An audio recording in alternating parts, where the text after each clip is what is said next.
always was born with like a lot of sunshine. That's kind of how she's always been. And so I thought school would be no problem for her. But as she started school, she just like fell back. The teachers couldn't really give me a reason that she wasn't successful, other than it seemed like she was just afraid.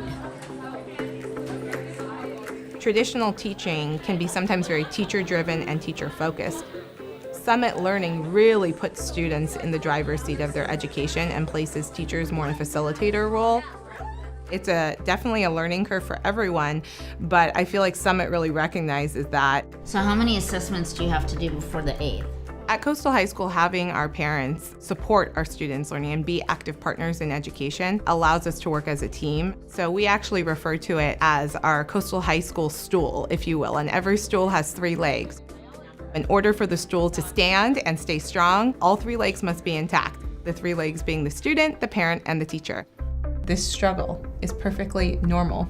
The best way for parents to receive accurate information is to have a conversation with them, and so that's how the Principal's Parent Learning Institute was launched. I think they're learning what they'll really need versus what we've always done in school. I think the reason most parents struggle with Summit Learning initially is because it is different from what they experience. It's different from what I experienced growing up. Okay, or this distance right here. We were able to sit down together, address, okay, what are our concerns? What are our questions? What are our wonders? And then how can we move forward and problem solve together? To me, that was really important. And I saw that I could, with Summit, you could know when your student was having a hard time. So that's your next one that you're gonna tackle?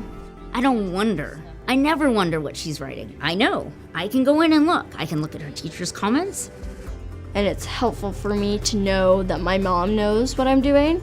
Your parents hold you accountable for the things you do, whereas some people may not.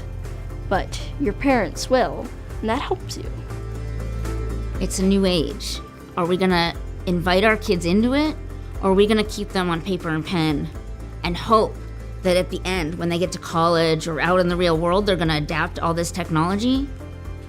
I'd rather be a partner in it early on and help her through that, and know that the school is also very involved in navigating that. So is there any area of struggle that you're having? Parents want to do the best for their kids, and it's different from what they know. So by taking the time to sit down in a collaborative way and learn together, it's just such a safe space to learn and ask questions and grow together.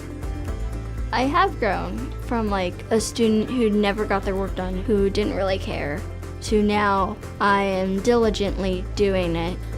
I have an independent child who I did not think would be independent.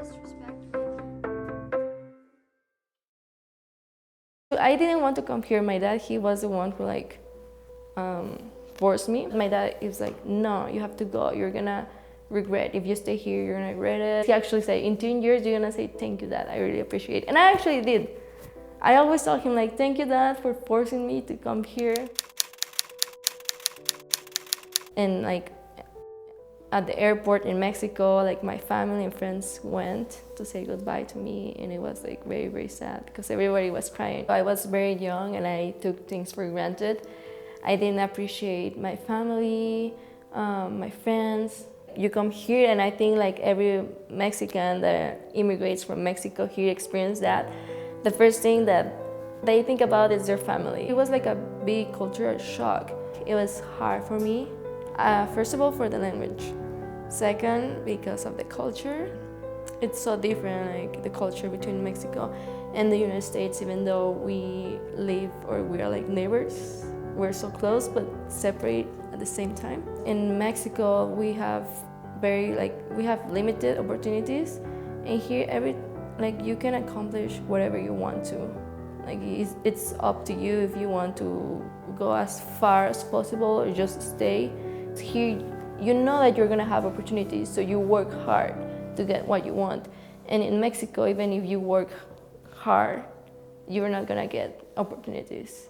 It's been 10 years since I moved from Mexico, and I'm really glad that I came back. I think they complement these two countries, Mexico and the United States, they complement each other. I take the good things about each country, and I'm really proud of it.